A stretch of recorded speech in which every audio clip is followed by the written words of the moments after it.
2 years ago, I would have told you love grows and stretches, no matter how many houses it has to fill.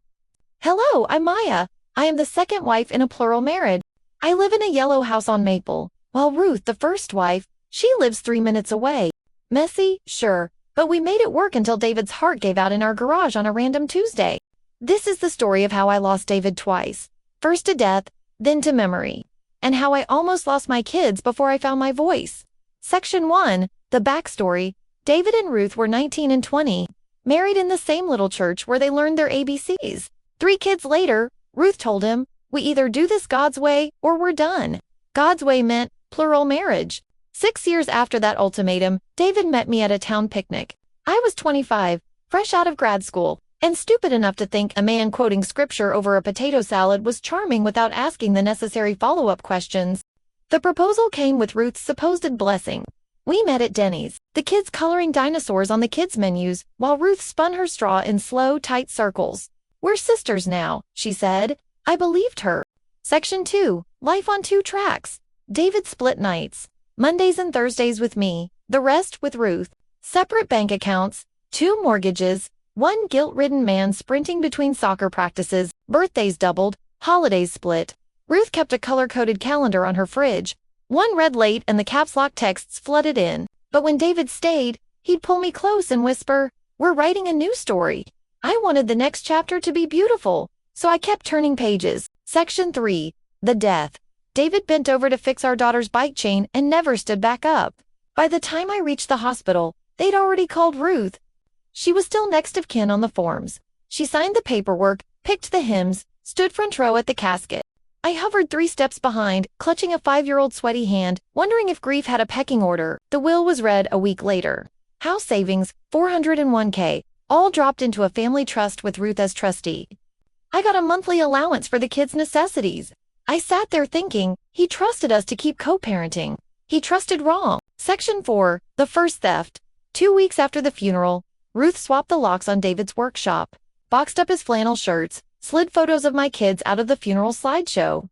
At church, she told anyone who'd listen that I had inserted myself into David's life. And bit by bit, word after word, David became her husband again. Hers alone, no footnotes, no me. I was too tired to fight ghosts. Section 5, the second theft. A knock on the door, court summons. Ruth wanted full legal custody of all of David's minors, including mine. Her pitch, she was the original parent. Her household had routines. Mine had emotional instability and late-night grading papers. Judge granted temporary custody pending a home study. My kids packed overnight bags, asking, "When are you coming, Mama?"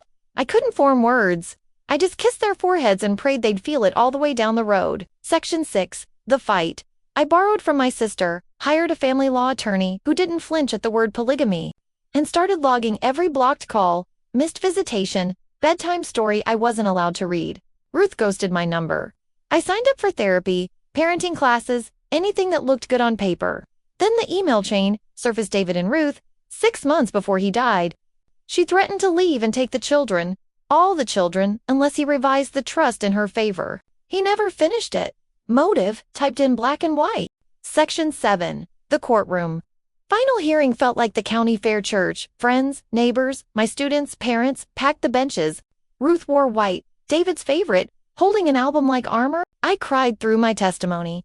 Harry Potter every night, spreadsheets beside spelling words, the dual language school we'd picked out.